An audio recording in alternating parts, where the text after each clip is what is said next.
Bonjour à tous, c'est Eric Legloire et tu regardes un nouvel épisode de l'Interview Flash, l'émission où j'interviewe les meilleurs commerciaux pour savoir ce qu'ils font pour apprendre.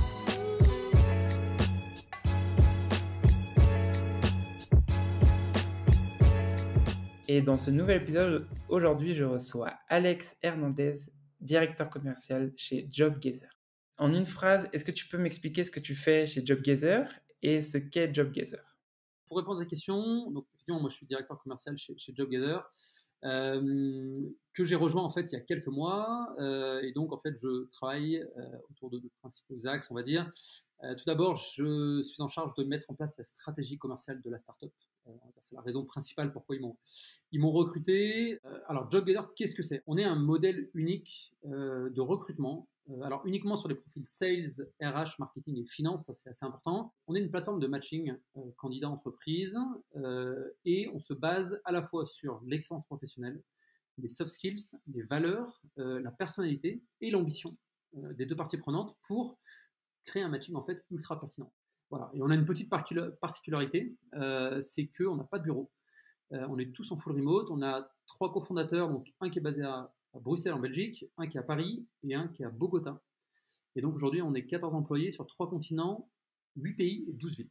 Quelle est ta semaine type de travail? Là, je n'ai pas forcément de semaine type, puisque je suis en full remote et c'est aussi assez nouveau pour moi en fait, d'être en full remote. J'essaye plutôt d'avoir des journées type, on va dire,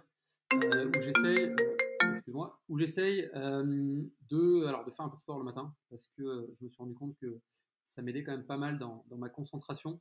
Donc vers 7h30, j'essaie de faire 30 minutes de sport, de démarrer vers 8h30, on va dire. De faire une pause de midi, alors ça peut être une pause de 20 minutes comme une pause de 2 heures. Pour le coup, je fais complètement ce que je veux, personne ne me demande. De temps en temps, j'essaie d'aller me baigner aussi, c'est aussi l'avantage de travailler à la maison. Et puis je termine entre, allez, on va dire, ça peut être 17h, comme ça peut être 19h30, 20h. J'essaie de ne pas dépasser 20h parce que l'idée c'est quand même aussi d'avoir une vie à côté. Et donc après les tâches principales, donc en fait je vais répartir, on va dire, mes tâches entre, donc effectivement une partie prospection téléphonique, une partie en fait où je passe pas mal de temps sur LinkedIn, alors peut-être un petit peu trop de temps, mais puisque j'automatise en fait beaucoup de choses, j'automatise en fait de l'ajout de leads, j'automatise de l'acceptation de personnes qui m'ajoutent, j'automatise des messages, etc. Et donc en fait j'arrive à générer entre 30 et 50 messages par jour, enfin en tout cas réponses par jour. Et par contre, en fait, je m'engage vraiment à partir du moment où la personne me répond, à moi-même répondre également de manière personnalisée. Et donc ça, je prends le temps parce que je trouve ça important. Je passe pas mal de temps avec Juan, donc, qui est un des cofondateurs de JobGazer, sur toute la partie stratégie. Donc là, en ce moment, on a plusieurs sujets.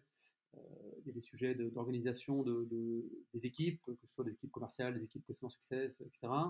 On a un sujet levée de fonds pour 2021 qu'on est en train de préparer. On échange beaucoup au niveau de la stratégie commerciale, la stratégie d'acquisition candidat, par exemple, la stratégie d'acquisition client. Donc je passe effectivement pas mal de temps avec lui. Je passe du temps avec mes clients, bien sûr. Je les onboard, je les suis. Donc aujourd'hui, voilà, la partie customer success avec une de mes collègues, on s'en occupe. Avec mes équipes, bien sûr. Où effectivement la formation, le suivi, on écoute leurs appels ensemble, on fait en sorte de les améliorer. Je fais beaucoup de veille technologique sur des outils en fait qui vont m'aider à m'améliorer. Des outils par exemple comme Lusha, comme Phantom Buster, comme Prospecting par exemple, qui sont aujourd'hui des outils que j'utilise, donc j'essaie d'en trouver toujours des nouveaux. Et puis, comme je te disais tout à l'heure, en fait, j'essaye d'échanger, alors idéalement une fois par semaine avec quelqu'un que je connais pas. Alors, c'est pas n'importe qui, c'est quelqu'un que je vais choisir, que je contacte généralement sur LinkedIn, soit dans le monde sales, donc un head of sales, un VP sales, etc., d'autres boîtes, d'autres startups pour pouvoir discuter, échanger, partager nos pratiques commerciales, nos organisations d'équipe, par exemple. Soit les personnes dans le monde du recrutement, et notamment dans le monde du recrutement, on va dire disruptif, parce que je considère que c'est vraiment important en fait de connaître les acteurs du marché. Ça peut être des concurrents, ça peut ne pas être des concurrents, mais en tout cas, voilà, c'est quelque chose qui me plaît et je trouve à chaque fois les échanges pertinents. Voilà, donc si je peux te résumer un petit peu mes journées et mes semaines.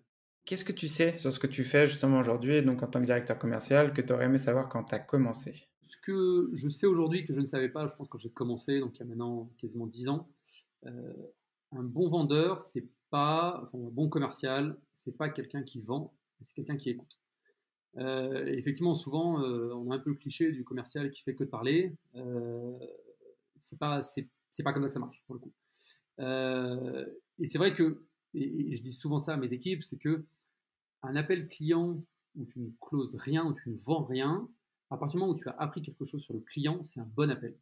Et c'est vrai faut se sortir de la tête qu'un vendeur doit toujours vendre. Un vendeur doit connaître son interlocuteur, connaître ses potentiels clients, s'il veut justement vendre derrière. Et ça, pour le coup, c'est vraiment quelque chose que j'ai appris. Ça, c'est l'expérience qui m'a permis ça. Parce qu'une relation, ça prend du temps en fait. C'est une aberration de penser qu'on va vendre à chaque appel et qu'on va vendre au premier appel. Ça prend du temps. Donc c'est vraiment avoir ce mindset de prendre du temps. Une relation de confiance, ça prend du temps. Et le métier de sales, c'est vraiment un long-term game.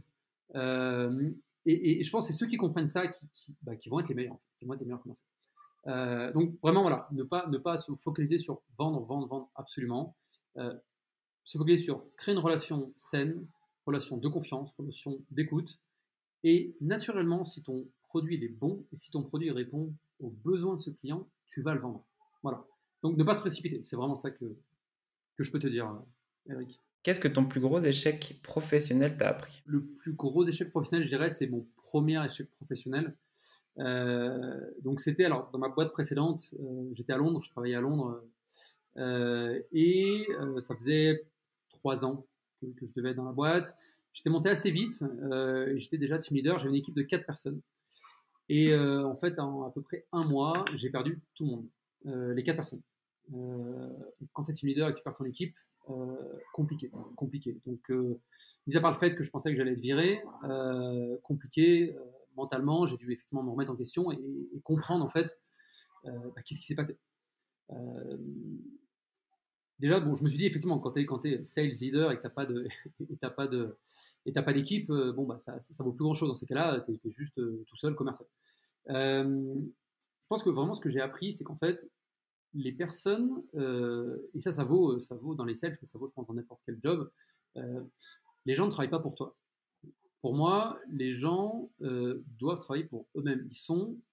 Ils travaillent quelque part, ils travaillent pour une société, d'abord pour eux-mêmes, parce que ça les intéresse, parce qu'ils sont motivés, parce que ça va leur apporter quelque chose, parce qu'ils pensent apporter quelque chose, mais ils ne travaillent pas pour toi. Et c'est vrai que c'était un petit peu la manière de penser que j'avais à l'époque, avant que ça m'arrive, qu'aujourd'hui je n'ai plus du tout, grâce aussi à cet échec. Euh, et c'est vrai qu'en fait, quand les personnes ont ce mindset et quand tu les confortes dans ce mindset, tout est beaucoup plus facile. Parce que tu n'as pas besoin de leur dire de décrocher le téléphone. Tu n'as pas besoin de leur dire de faire l'extra mile s'il faut faire l'extra mile, s'il nous reste 2 jours avant la fin du mois et on n'a pas fait la target. Ça va venir d'eux-mêmes. Si eux sont motivés d'eux-mêmes parce qu'ils aiment être là, parce qu'ils savent pourquoi ils sont là. Et c'est typiquement aujourd'hui, moi, quelque chose que si je vais faire un entretien d'embauche pour recruter quelqu'un pour mon équipe, c'est vraiment ça que je vais poser en fait. C'est savoir pourquoi ils veulent venir. La personne qui me dit parce que j'ai besoin d'un job, ça ne m'intéresse pas. Moi, ce que je veux savoir, c'est pourquoi ils veulent venir ici, pour faire partie d'un projet, pour apprendre quelque chose, pour apporter ci, pour apporter ça. Il peut avoir plein de raisons. Mais en tout cas, et je dirais presque toutes les raisons sont valables, mais il faut qu'ils sachent pourquoi ils sont là. Un exemple, c'est vrai qu'aujourd'hui, chez JobGather, je reporte au fondateur, il ne me dit pas quoi faire, il ne me dit pas comment le faire, il ne regarde pas à quelle heure je travaille, à quelle heure je commence, à quelle heure je termine. On a des objectifs ensemble, on a une relation saine qui est basée sur la confiance, je connais mes objectifs, je connais s'il faut que je passe à la deuxième, je sais quand est-ce qu'il faut que je passe à la deuxième, et on avance très sereinement. Et c'est quelque chose que moi j'applique aussi avec mes équipes, et c'est beaucoup plus serein. Donc vraiment cet échec, il m'a appris, on va dire, à mûrir sur la manière dans laquelle je gérais mes équipes.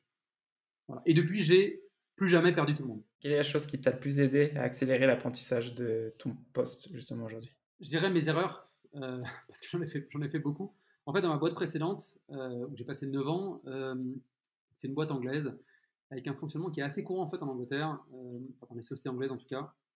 Euh, Tu fais du chiffre, tu montes.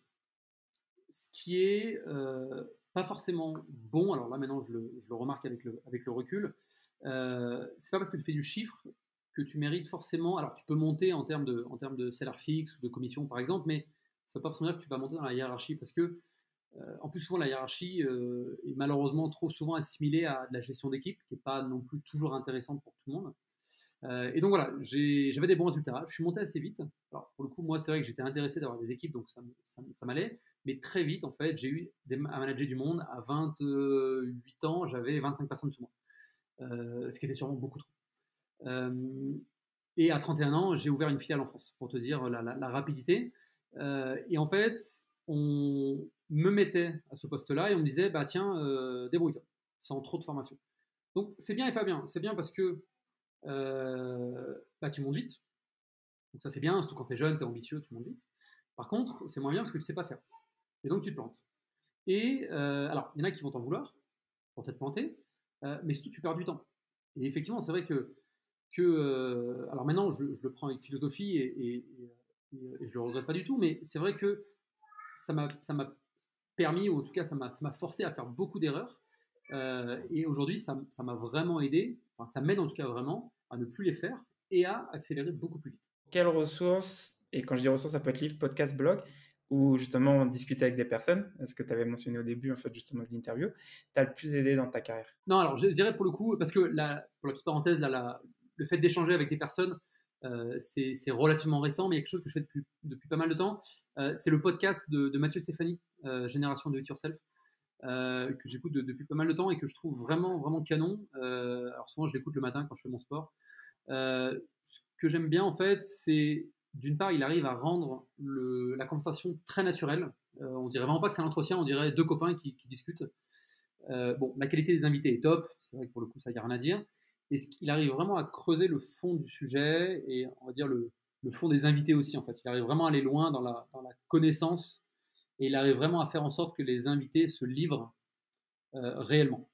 Et ce qui me plaît, c'est qu'en fait, alors effectivement, en plus, bon, il interviewe beaucoup de fondateurs de startups qui sont aujourd'hui au Next 40, qui sont, etc., qui sont des très belles startups, certaines peut-être même des licornes. Et c'est vrai que tu vois qu'en fait, c'est des gens comme toi et moi. Alors, c'est des gens qui sont brillants, ça, il n'y a rien à dire, mais c'est des gens en fait qui se sont lancés sans trop savoir ce qu'ils faisaient. Ils avaient un produit qui était au début bancal, mais ils ont bossé, beaucoup bossé, et en fait, ils ont sorti des trucs vraiment canons, et c'est vrai que ça humanise ces podcasts, on va dire, humanisent ces personnes-là, que tu vois souvent très haut placées, que tu vois au gouvernement, etc. Et ça donne, on va dire, de l'espoir et ça montre qu'en fait, c'est accessible à tout le monde. Voilà, donc c'est vraiment un podcast qui me plaît et je recommande à tout le monde de l'écouter. C'est des podcasts qui durent à peu près 2 heures, mais on s'ennuie pas et ça passe très vite. Et pour terminer l'interview, si tu avais un conseil à donner, et ce conseil, ce serait une personne en fait qui est dans le même poste que le tien, justement, quel serait ton conseil? Ça va être un conseil peut-être que tu t'y attends pas peut-être, mais ce que je dirais, c'est que si tu es dans une boîte qui ne te correspond pas au niveau technique de management, au niveau collègue, au niveau valeur, au niveau localisation, bah, casse-toi. Parce que, et c'est un petit peu ce sur quoi on travaille en fait avec JobGather, effectivement, travailler dans une boîte qui te plaît, avec des collègues qui te correspondent, avec des valeurs auxquelles tu adhères, qui peuvent te laisser travailler en remote par exemple, peu importe, mais à partir du moment où tu te sens bien, tout est beaucoup plus facile. Et pour le coup, alors, j'étais bien où j'étais avant, hein, c'est vrai que vers la fin, ça se passait moins bien, donc je suis parti. Et on va dire, c'est une libération. Et en fait, j'ai aucun problème pour me lever le matin, j'ai aucun problème pour faire des heures, j'ai aucun problème pour décrocher le téléphone parce que je suis bien dans ma boîte. Et ça, c'est vraiment un conseil qui après permet de faire en sorte que tout le reste découle facilement. Voilà, donc ça, c'est vraiment un conseil que je peux donner à n'importe qui en fait et dans n'importe quel poste. On arrive à la fin de cette interview flash. J'espère qu'elle t'aura plu et que tu auras appris quelque chose, car l'objectif de cette interview, c'est de te faire découvrir comment d'autres commerciaux font pour apprendre. Si tu veux recevoir plus de contenu sur la vente, j'envoie une newsletter chaque dimanche où j'y partage 3 contenus et on est déjà plus de 370 inscrits. Si tu veux t'inscrire, c'est thesalesgame.substack.com et je mettrai le lien aussi dans la description. Je te dis à bientôt. Ciao!